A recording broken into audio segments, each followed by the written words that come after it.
Oui. Donc pour Aya Nakamura, j'ai terminé. Je vais m'arrêter là. Et par rapport aux droits de la femme, à la journée des droits de la femme, je trouve que c'est quand même un jour symbolique et tout. Et que...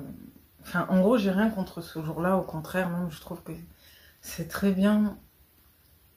Je sais pas vraiment c'est qui a mis ça en place, hein, mais je trouve que c'est bien parce que ça permet de rendre hommage, dans le sens où ça permet de rendre hommage à des femmes qui ont su se démarquer et qui ont su faire des choses hors du commun, briser des barrières, et vraiment surmonter des choses et s'imposer dans des domaines où on les attendait pas forcément. Ça, par rapport à ça, j'ai pas de problème, vraiment. Ça, vraiment, ce côté-là, vraiment, j'aime bien. De toute façon, j'ai toujours été attirée par les personnages légendaires, les personnes qui ont marqué l'histoire, tout ça. Moi, j'aime trop ça. Et je suis, la plupart des pages que je suis et tout, sur les réseaux sociaux, souvent c'est des choses comme ça, c'est des pages comme ça. Mais c'est vrai que je dois vous avouer que je crois pas trop, enfin je suis pas trop naïve non plus. Et dans ma vie de tous les jours ou dans voilà, mon expérience personnelle, j'ai vu que le, le féminisme et tout, c'est... Je vais pas dire que c'est une arnaque, mais j'y crois pas en fait. Voilà. Je sais qu'il y a certains pays dans lesquels vraiment... il y a certains pays dans lesquels ils ont vraiment besoin de féminisme, on va pas se mentir. Mais moi, en tout cas, dans ma vie, en tant que femme noire qui a vécu en Europe et tout, j'ai vécu trop de choses qui m'ont fait comprendre que la solidarité entre femmes, c'est pas ça, quoi. Mais vraiment. C'est pas si simple que ça. Donc, genre, moi, j'ai pas de problème à être solidaire avec des femmes et tout, tant qu'on est dans la... tant qu'il y a du respect et tout, mais moi-même, j'ai expérimenté. Voilà, je peux pas rentrer trop dans les détails, mais quelle que soit l'origine, et c'est pour ça que je suis pas afro-femme. J'aurais pu être afro-femme aussi. J'aurais pu être féministe, j'aurais pu être afro-femme, nanana. Donc vraiment me spécialiser sur les problèmes des femmes noires et tout. Mais j'ai compris que, enfin, déjà, j'avais pas envie d'être porte-parole pour les femmes noires parce que je trouve que c'est un peu prétentieux de vouloir être ça. Voilà. Donc je me suis dit que j'allais juste partager mon avis et mes conseils et tout. Et j'avais pas non plus envie d'être porte-parole des femmes parce que je sais pas qu'est-ce que ça fait d'être une femme caucasienne, d'être une femme asiatique, d'être une femme moyen-orientale, d'être une femme nord-africaine, je sais pas. Donc en fait, voilà. Par contre, après, je sais qu'être une femme noire, afro et tout, c'est encore un autre truc. On a encore plein d'autres problématiques, mais voilà, en gros, j'avais pas envie de me voiler la face et de rentrer dans des trucs juste comme ça pour suivre en fait. Ça c'est un truc, c'est une promesse que je me suis faite depuis le lycée.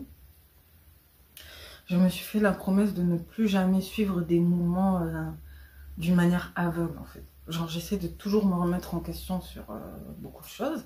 Après il y a des choses que je peux pas remettre en question. Genre la foi en Dieu, ma croyance et tout ça, je peux pas le remettre en question. Niet, c'est mort. Parce que c'est limite quelque chose qui m'a sauvé la vie, donc c'est mort, je peux pas le remettre en question. Mais par contre tout ce qui est du genre féminisme, afroféminisme, tout ça, même panafricanisme et tout, genre je vais prendre ce qu'il y a de bon dedans, à prendre. Mais je prends du recul, tu vois, genre je suis plus aussi naïve qu'au début de ma vingtaine, genre. Je pense qu'il y a une grande différence entre le début de la vingtaine et la fin de la vingtaine. Au début de la vingtaine, on est un peu naïf et tout, on suit et tout, et après, après avec le temps, on se remet en question et voilà quoi. Donc, je vais pas rentrer dans les détails, mais voilà. Je crois à la solidarité entre femmes, mais je veux pas être féministe en fait. Je suis désolée, je peux pas être féministe, je peux pas être afro-féministe, je peux pas être... Non. Genre, voilà. Donc je voulais juste partager ce post vite fait.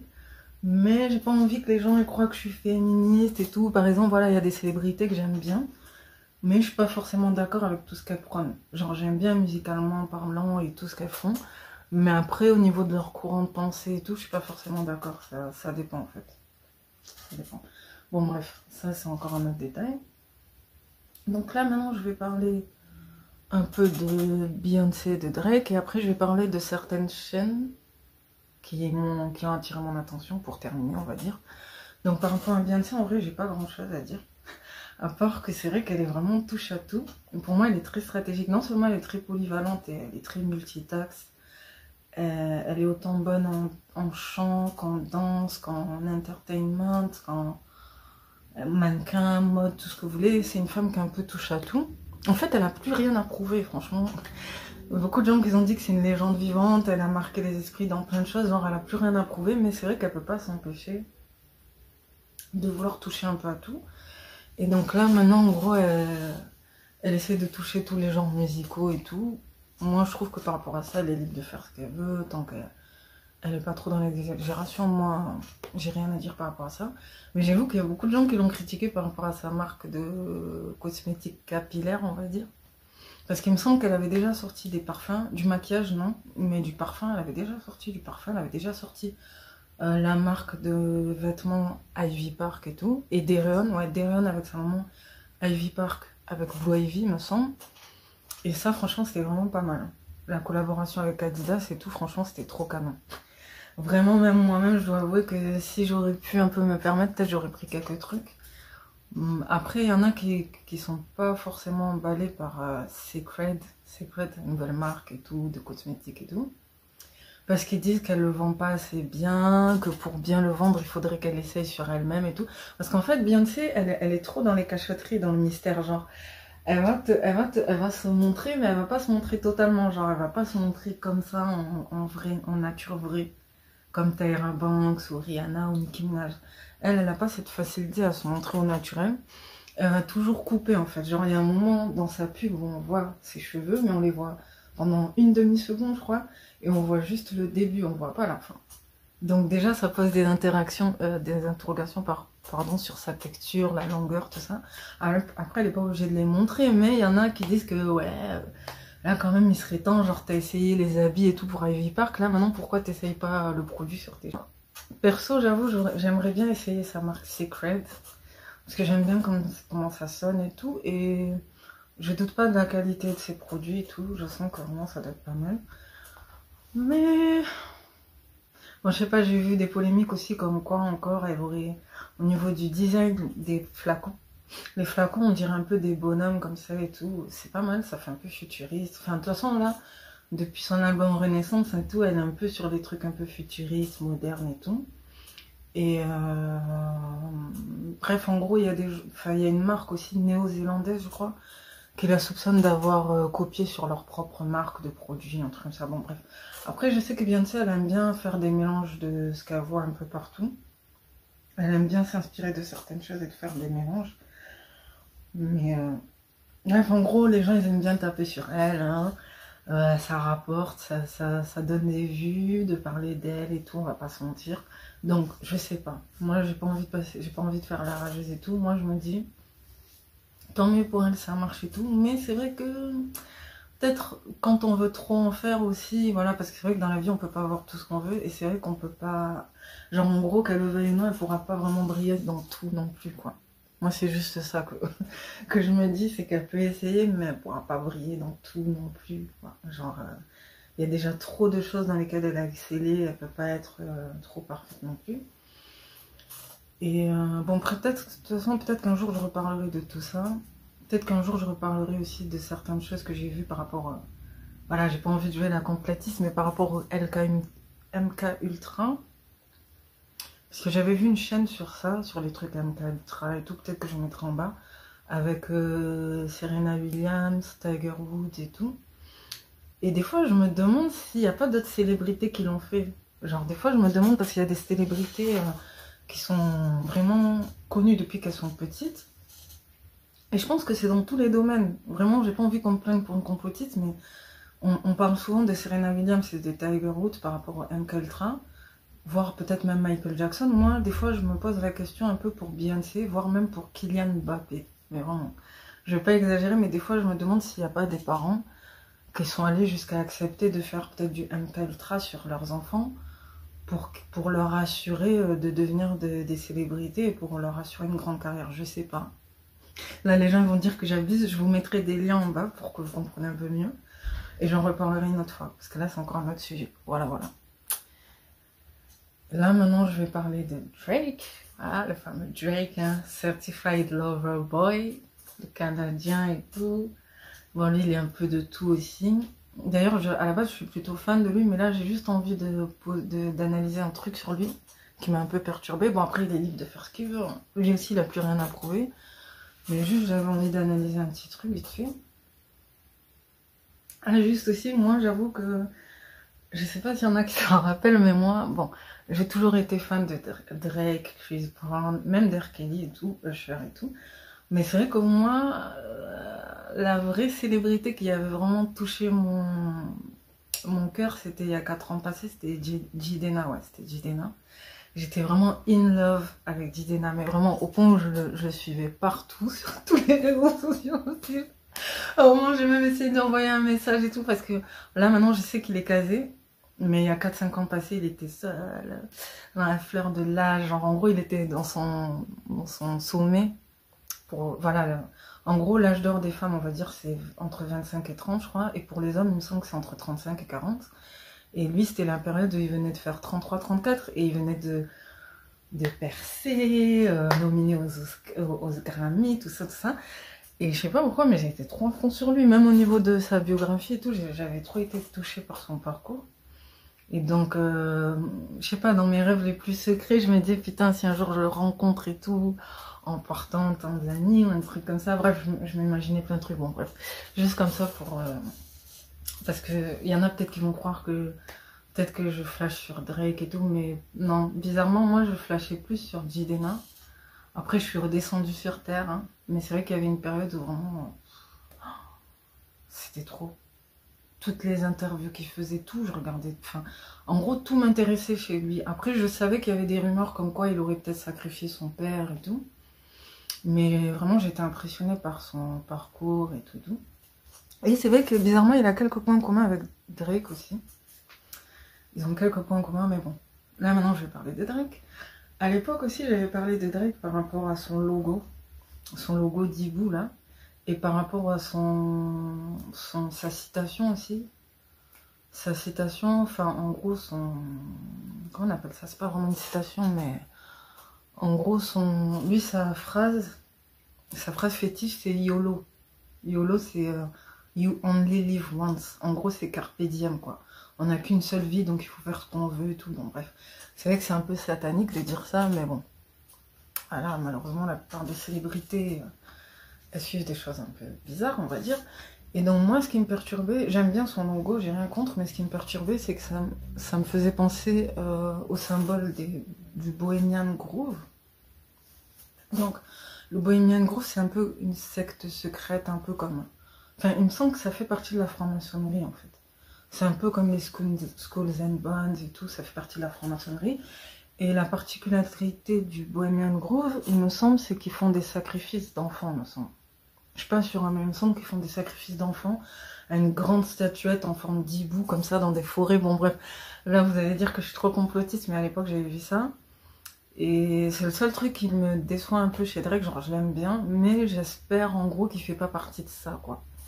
Et donc là, je voulais parler un peu de son album, qui date d'il y a 2 ans, parce que là, il en a sorti d'autres et tout. Mais là, oui. Donc, par rapport à l'album... Certified Lover Boy de Drake.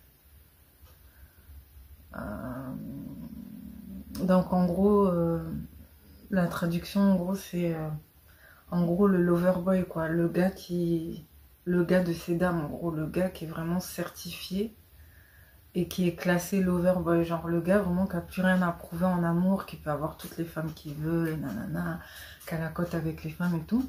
Moi je trouve ça original, voire même un moment, pour ceux qui connaissent Savvy Guy, c'est un gars un peu comme Kent. Il n'est pas forcément MGTOW, mais il faisait des vidéos où il se plaignait du fait que il n'avait pas vraiment eu de chance avec les femmes, que la plupart des femmes l'avaient rejeté, qu'il en avait marre. En plus là, ce qui est douloureux, c'est que là je crois qu'il a 33 ou 34, un truc comme ça. Et moi j'étais amie avec, enfin je l'avais sur Facebook, on était amis. Et j'ai l'impression qu'il a toujours pas trouvé quelqu'un. Franchement, ça me fait de la peine parce que je vois ses posts des fois. Des fois même je mets des likes et tout. Et ça me fait de la peine parce que je sais pas si les femmes en Amérique elles sont trop dures. Mais je me dis quand même, voilà, c'est pas forcément un gars waouh, mais il est pas non plus catastrophique. En fait, je comprends pas pourquoi les femmes elles lui donnent pas sa chance. Après, je sais pas si c'est lui aussi qui est exigeant. Mais c'est vrai que depuis le temps quand même je pensais, parce que même Kent il a trouvé, hein. D'ailleurs je l'avais pas dit, mais Kent il avait trouvé quelqu'un.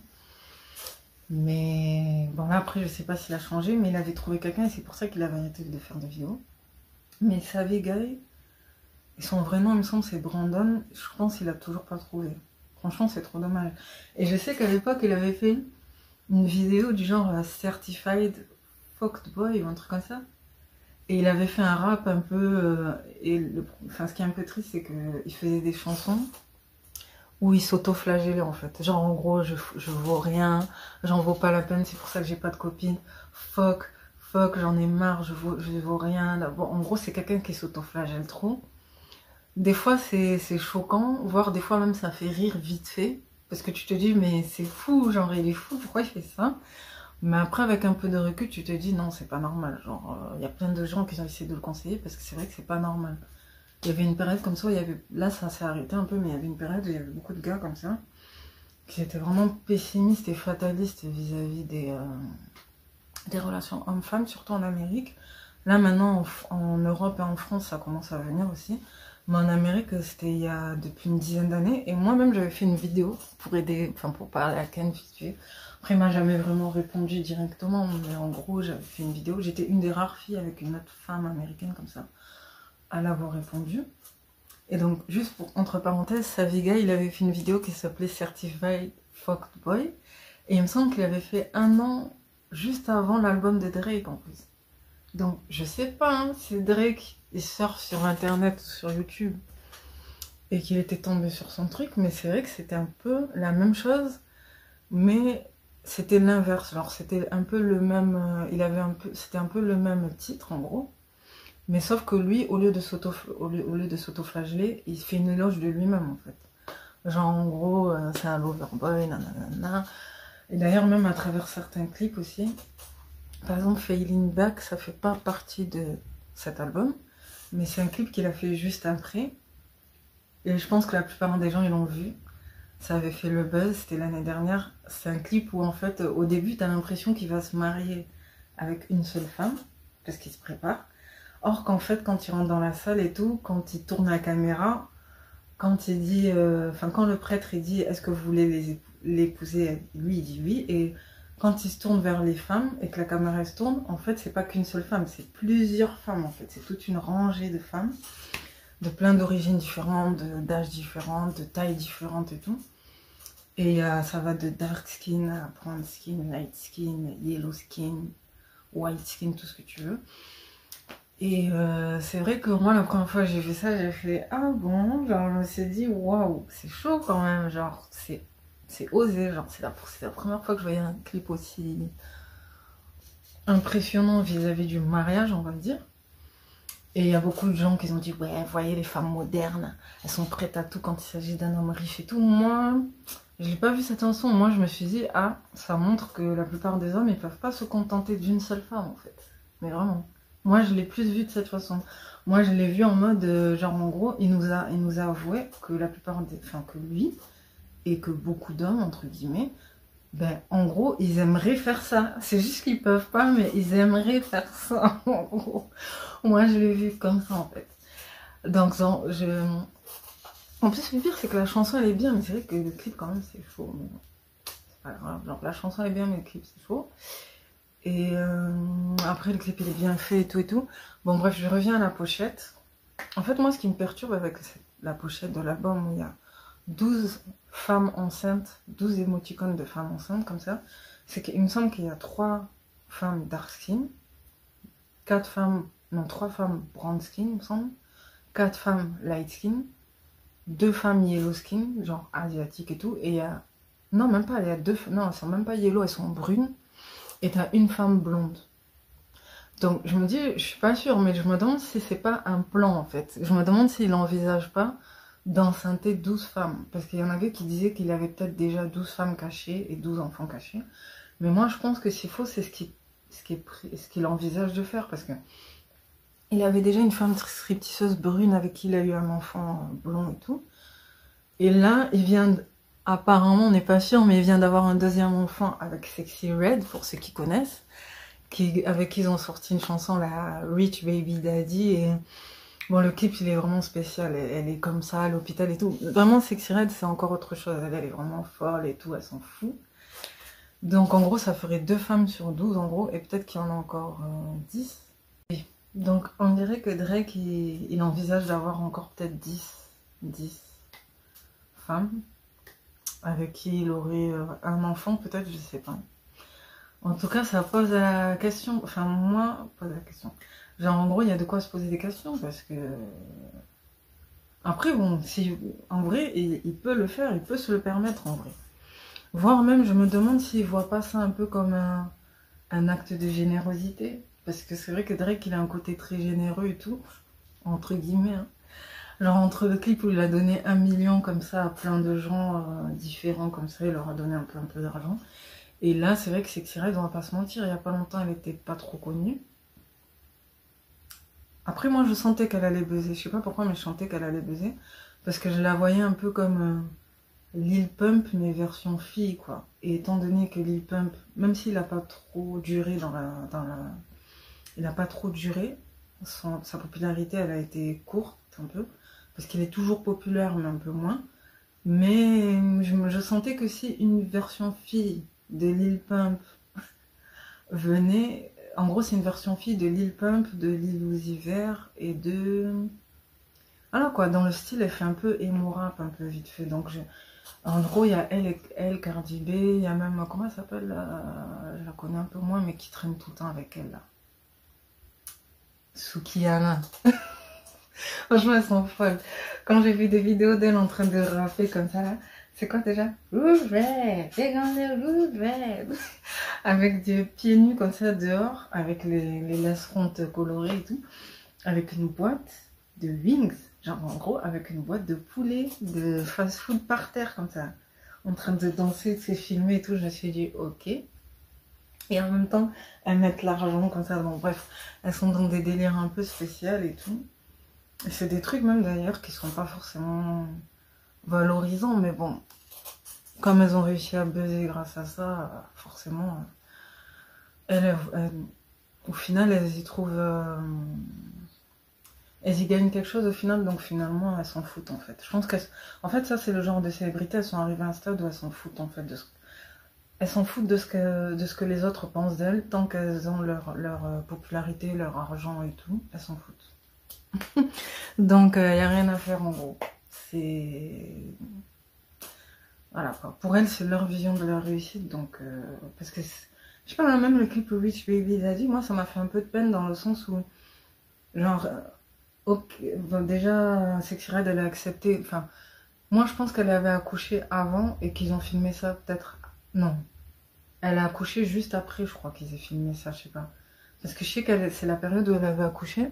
Mais dans le truc, tu sens vraiment qu'elle joue parce qu'elle est là. Tu sais, genre, limite, c'est même un peu malaisant de se filmer en train d'être en plein labeur comme ça. Là. Tu sais, t'es en train de donner la vie. Donc, moi, pour moi, c'est un peu joué. Après, je pense que le truc de la fin, c'est vraiment parce que je l'ai regardé 2 fois, ce clip vite fait. Pas plus parce que voilà. Mais la fin, je pense que c'est vrai. Mais le truc là où elle est dans le lit et tout, après, avec le truc et tout. Par exemple, je pense que c'est une poupée parce que c'est abusé. Genre avec des danseuses là qui twerk là comme ça. Et avec toi, t'es avec ton bébé, ça, je trouve. Et même Drake aussi qui mange du McDo dans le. Bon, bref, c'est la cata. Donc en gros, t'as un rich baby daddy, mais en contrepartie, tu dois supporter tous ces penchants un peu bizarres, quoi. C'est un peu spécial en fait. Et je pense que Sexy Red, c'est le genre de fille qui arrive à un niveau de folie tel qu'elle est capable d'accepter ça, je pense. Et c'est pour ça qu'après, elle a filmé son truc là, où elle venait d'accoucher, elle était en mode Fuck my baby dad, fuck my baby dad, I ain't in the house sad, fuck my baby dad, bam bam bam. Non, franchement, elle est folle. Genre, en gros, je suis pas sûre, mais je crois dedans, elle dit je vais pas rester comme ça à pleurer sur mon sort chez moi. Fuck mon baby daddy en gros. Je m'en fous de lui. Ma mère elle s'occupe de mon enfant. Nanana, j'ai mon argent. Nanana. Bon bref. C'est spécial. Franchement c'est spécial. Il y en a qui vont me dire que c'est malin parce que Drake de toute façon il est multimillionnaire et il continuera à gagner de l'argent. Mais en contrepartie franchement voilà quoi, je sais pas. Franchement moi je sais pas si je pourrais aller jusqu'à accepter ça. J'ai beau être fan de Drake, je sais pas si je pourrais accepter ça. Je sais pas, franchement, c'est spécial. Bref, je pense que je vais m'arrêter là. Je sais pas qu'est-ce que vous en pensez. Après, c'est son dos, hein. Franchement, Drake, il est arrivé à un stade où il est comme Beyoncé. En version masculin, il a plus grand chose à prouver. Donc, il peut se permettre, mais c'est spécial. Enfin, c'est spécial. Après, bon, j'espère aussi que le truc du Bohemian Groove, les sacrifices et tout, j'espère que c'est pas vrai. J'espère que c'est pas ça parce que sinon c'est faux. Après j'ai vu que son petit-fils là, blond et tout, il est trop mignon, j'ai oublié comment il s'appelle. Adonis, il est trop mignon. En plus il lui fait jouer au basket et tout, genre... Tu sais, il a à peine quoi, 5 ans et demi, 6 ans, mais il est grave mature pour son âge, il est trop mignon. Et il me semble qu'il a les cheveux blonds et les yeux bleus. Il me semble que ça, il le tient du côté de la mère de Drake, en fait. Parce que sa mère, à lui, elle est plutôt brune et tout. Et c'est plutôt sa grand-mère, en gros, qui est blonde, je crois, un truc comme ça. Comme quoi, des fois, ça saute les traits, les caractères héréditaires. Des fois, ça saute un peu les générations et tout. Bon, bref, par rapport à ça, je vais m'arrêter là. Et donc, je pense que je vais revenir, parce que là, j'ai été trop longue. Je vais revenir dans ma prochaine vidéo. Je vais parler de nouvelles chaînes que j'ai vues. Par exemple, il y a la chaîne de Frankie Love qui est pas mal. Et je trouve que c'est un peu comme Bakem, mais en version plus décalée.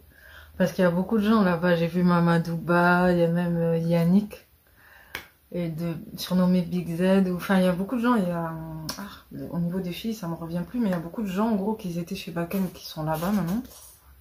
Et Bakem, on dirait, il est plus sur TikTok et tout.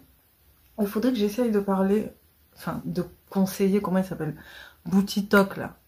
L'ancien Look and Speak After, parce qu'à l'époque je lui avais parlé, mais il faut que je le reparle parce que là c'est trop.